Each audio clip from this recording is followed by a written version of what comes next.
The silver Aston Martin Valkyrie AMR Pro rolled into Roderick Motors with the quiet authority of $3 million on wheels. Harper Lancaster stepped out, her tailored suit sharp against the garage's grease-stained walls. 3 senior mechanics stood around the hybrid V12 engine, shaking their heads in defeat. Nobody dared touch the ECU system without factory support.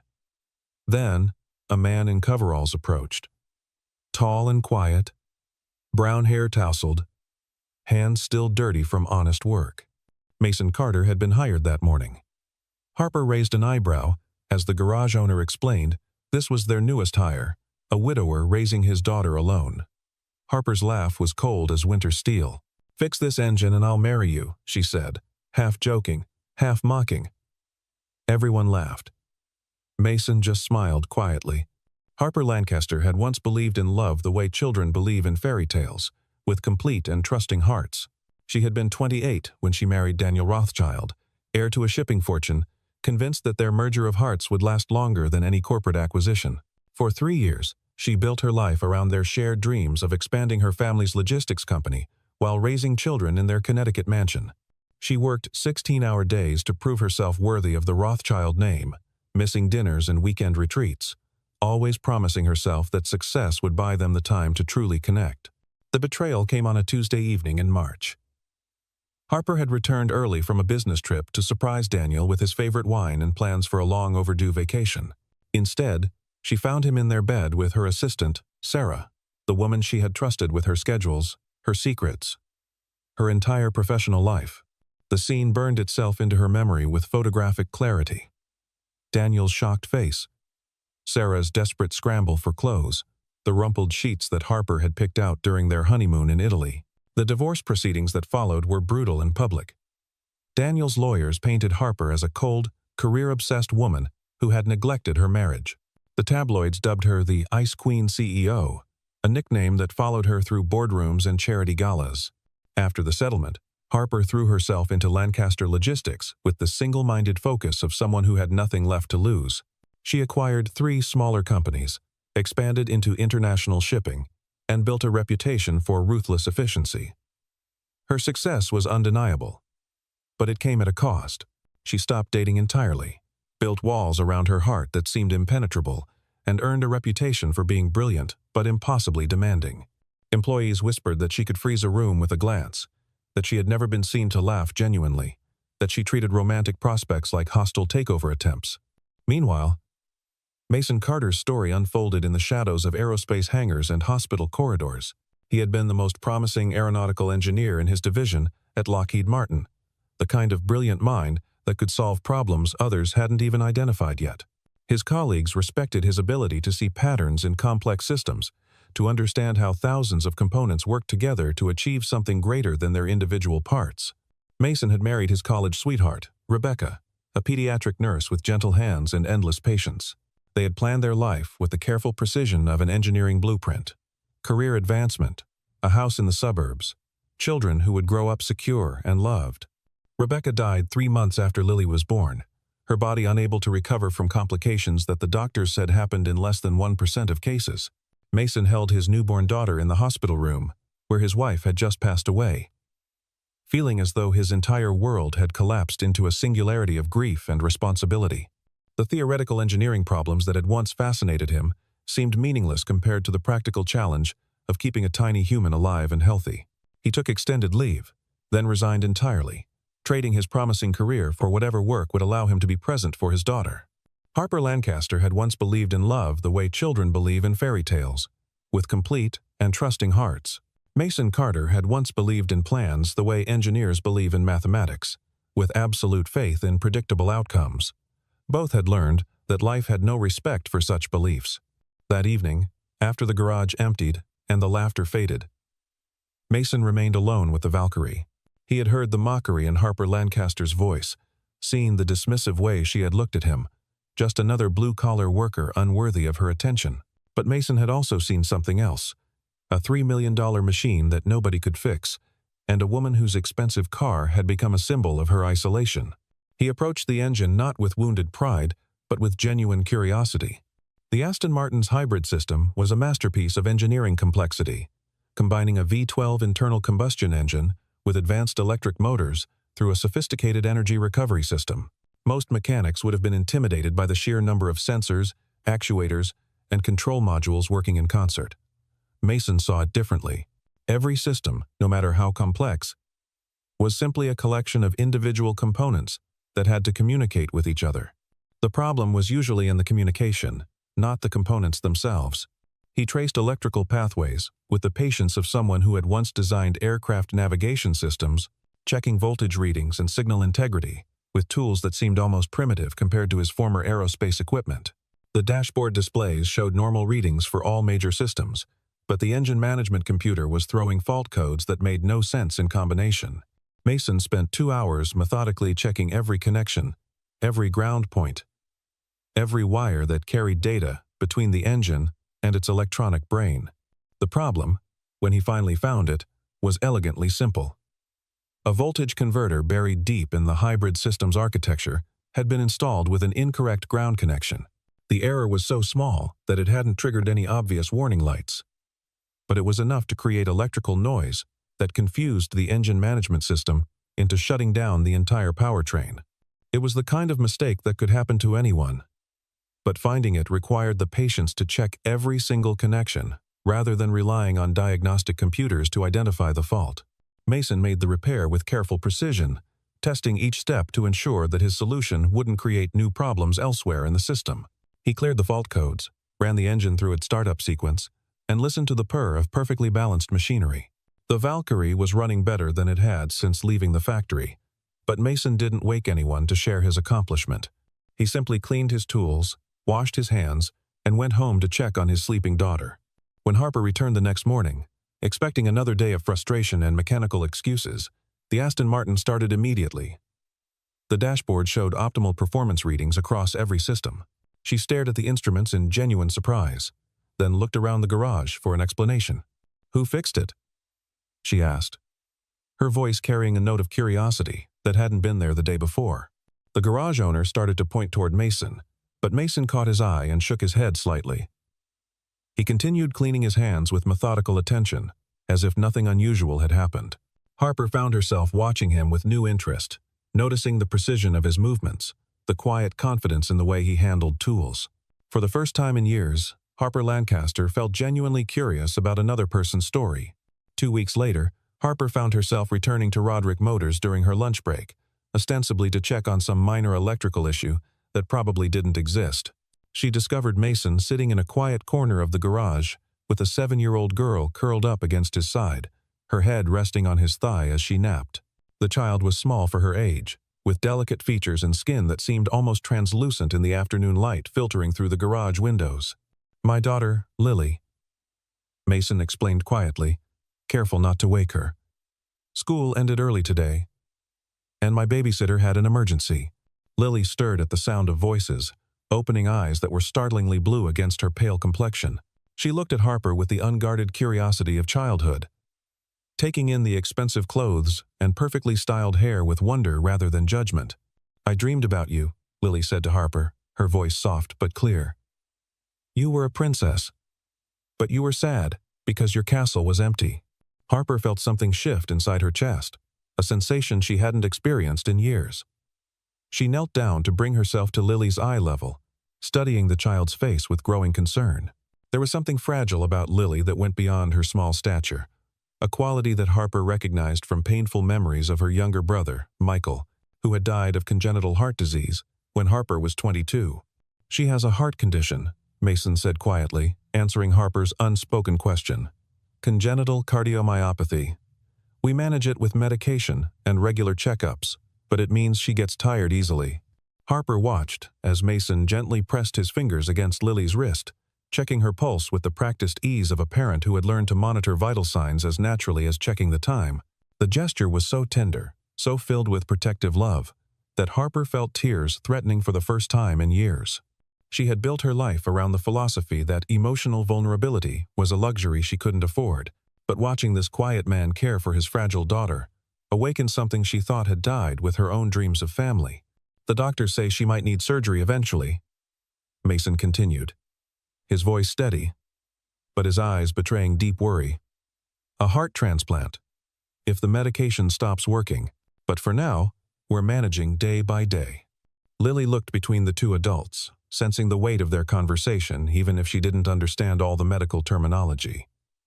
"Daddy takes really good care of me," she told Harper with absolute confidence. "He knows how to fix everything that's broken." Harper spent the rest of her lunch break talking with Lily about school, about her favorite books, about the pictures she drew of imaginary worlds where everyone was healthy and happy. When it was time to leave, Harper found herself reluctant to return to the sterile efficiency of her office, to the endless meetings and strategic planning sessions that had once seemed so important. Over the following weeks, Harper developed a pattern of visiting the garage during lunch hours, always with some plausible excuse about checking on her car or asking technical questions about automotive engineering. She brought coffee for Mason and cookies for Lily, claiming she had bought too much food and didn't want it to go to waste. These small deceptions felt necessary, protecting her from having to examine too closely why she was drawn to this quiet corner of her carefully controlled world. Their conversations ranged from technical discussions about hybrid engines to more personal topics about resilience and adaptation. Mason never complained about his circumstances, never expressed bitterness about the career he had abandoned or the challenges of single parenthood. Instead, he talked about finding meaning in small victories. Lily's good days at school, a particularly challenging repair job completed successfully, the satisfaction of work that required both intellectual problem-solving and physical skill. "Don't you miss being an aeronautical engineer?" Harper asked one afternoon as they shared sandwiches while Lily played with toy cars in the corner. Mason considered the question carefully, as he seemed to consider everything. "I miss the intellectual challenges sometimes," he admitted, "but I've learned that there are different kinds of problems worth solving. Keeping Lily healthy and happy feels more important than designing aircraft navigation systems that I might never see in action." Harper found herself sharing more about her own life than she had with anyone in years. She talked about the pressure of running a family business, about the loneliness that success had brought her, about the way her failed marriage had taught her to trust numbers and contracts more than emotions and promises. Mason listened without judgment, occasionally asking thoughtful questions that helped Harper understand her own motivations more clearly. "You talk about your business like it's a fortress," he observed one day, "something that protects you from the world." "Maybe it is," Harper replied. "Maybe that's exactly what I need. Or maybe," Mason said gently, "it's become a prison instead of a fortress, and you're the only one who can unlock the door." The conversation that changed everything happened on a rainy Thursday afternoon in late October. Harper had arrived at the garage to find Mason examining a spark plug under a magnifying glass, turning it slowly in the light to study its condition. She watched him work for several minutes before speaking. "You approach every problem like it's a puzzle worth solving," she said. "Even the smallest components get your full attention." Mason looked up from the spark plug, meeting her eyes directly. "I learned a long time ago that small things can cause big failures," he said. "In aerospace engineering, a tiny manufacturing defect can bring down an entire aircraft. In relationships, a small misunderstanding left unaddressed can destroy years of trust. With Lily's heart condition, a missed medication or ignored symptom could be life-threatening. So yes, I pay attention to details." Harper felt the truth of his words settle into her bones. She had spent years focusing on big strategies and major acquisitions, while ignoring the small signals that might have saved her marriage or helped her build genuine connections with other people. Her success had been built on the assumption that bigger was always better, that more control meant more security, that emotional distance was a sign of professional strength. "What if you're wrong?" she asked quietly. "What if paying attention to small things just means you're constantly worried about everything falling apart?" Mason smiled, the expression transforming his usually serious face. "Then at least when things do fall apart, you know you did everything you could to prevent it. And sometimes, when you're really paying attention, you can fix problems before they become disasters." The media storm began with a single photograph taken by Marcus Chen, an automotive blogger who made his living capturing candid moments of wealthy car enthusiasts. He had been documenting the culture around high-end auto repair shops when he spotted Harper Lancaster, one of the most recognizable CEOs in the logistics industry, sitting on a workbench at Roderick Motors, sharing what appeared to be an intimate lunch with a man in coveralls.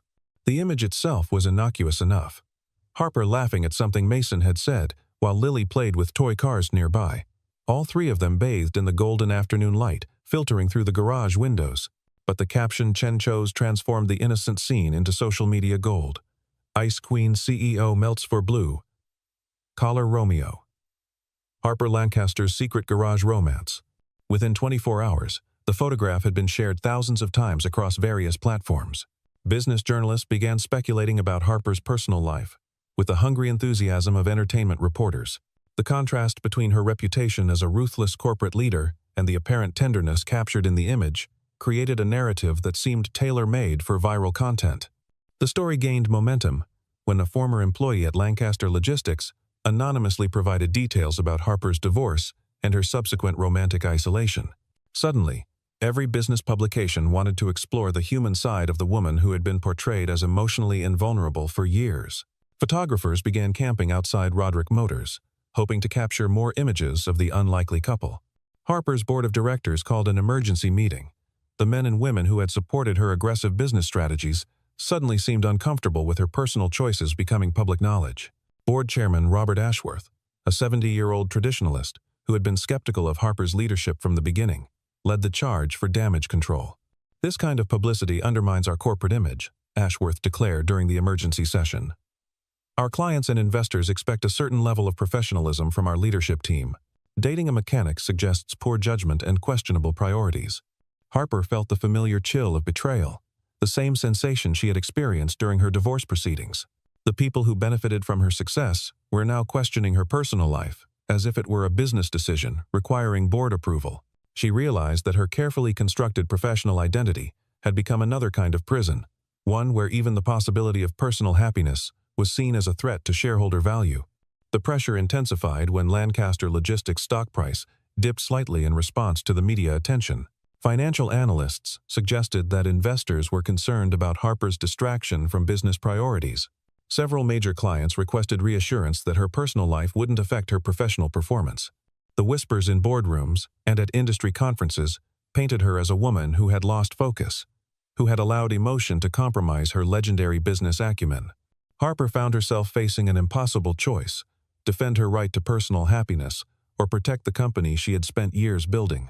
The decision felt like choosing between two different versions of herself: the successful CEO who had sacrificed everything for professional achievement, and the woman who had recently rediscovered the possibility of genuine human connection.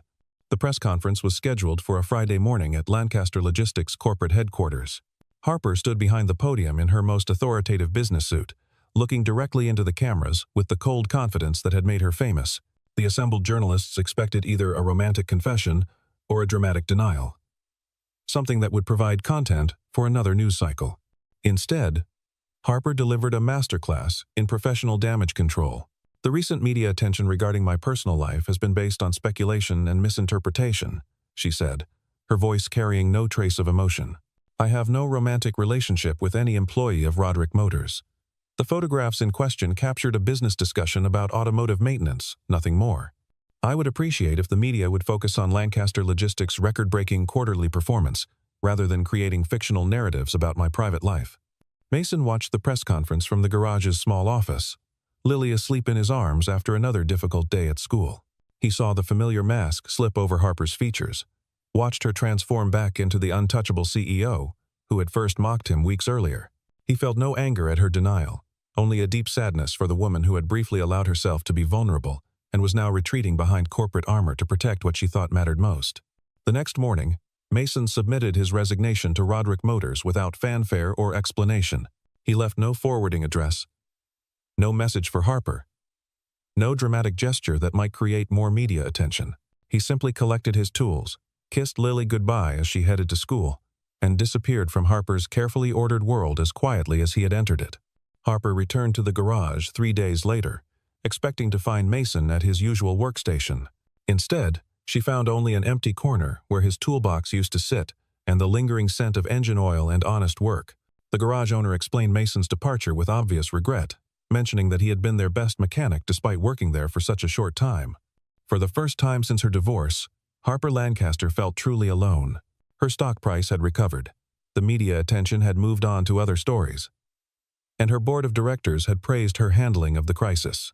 She had successfully protected her professional reputation and maintained her image as an uncompromising business leader. But success felt hollow when measured against the absence of Mason's quiet presence and Lily's innocent laughter. Harper threw herself back into work with desperate intensity, staying late every night to review quarterly reports and strategic plans that suddenly seemed meaningless. She attended board meetings and industry conferences, where colleagues congratulated her on weathering the media storm, their approval feeling like consolation prizes for a game she wasn't sure she wanted to win. 3 weeks after Mason's departure, Harper received a phone call that changed everything. The voice belonged to Dr. Sarah Mitchell, the pediatric cardiologist at Children's Hospital, calling to inform Harper that Lily Carter had been admitted for emergency surgery. Mason had apparently listed Harper as an emergency contact, a detail that surprised both the doctor and Harper herself. Her condition has deteriorated rapidly, Dr. Mitchell explained. She needs immediate valve replacement surgery, but there are complications with insurance approval and payment arrangements. The father seems to be handling everything alone, and frankly, he appears to be under tremendous stress. Harper drove to the hospital without thinking about the implications for her carefully protected public image. She found Mason in the cardiac intensive care unit's waiting room, slumped in a plastic chair with his head in his hands, looking more exhausted than she had ever seen him. Technical drawings were scattered on the floor around his feet, sketches of what appeared to be a mechanical heart valve design that he had been working on during the long hours of waiting. When Mason looked up and saw her, his expression showed no surprise, only gratitude mixed with the bone-deep weariness of a parent facing every father's worst nightmare. Harper sat down beside him without speaking, her presence offering the only comfort she knew how to give.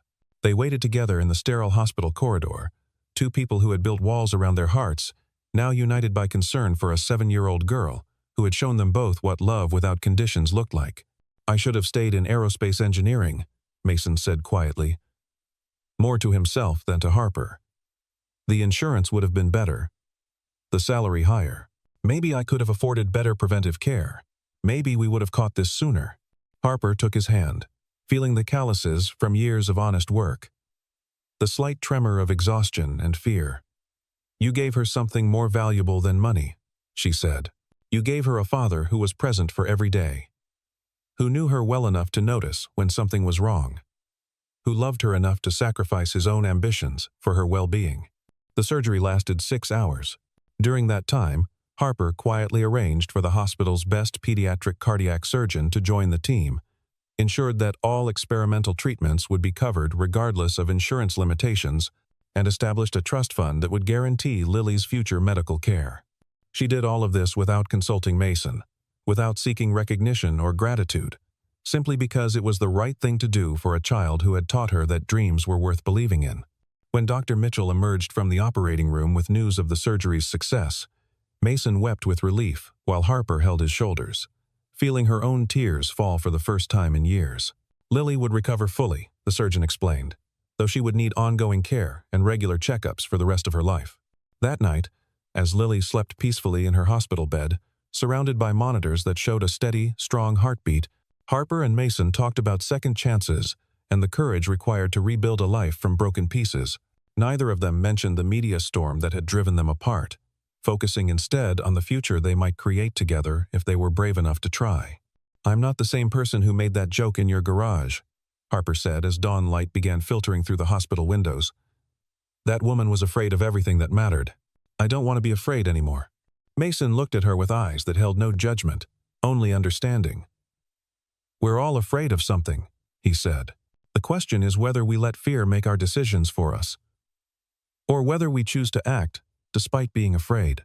Harper realized that she had spent years building her identity around professional achievements that felt empty compared to the simple act of holding vigil beside a child's hospital bed. Success without connection was just elaborate loneliness, and all the money in the world couldn't buy the sense of purpose she had found in caring about Mason and Lily's well-being. 6 months after Lily's surgery, Harper Lancaster made an announcement that shocked the business world.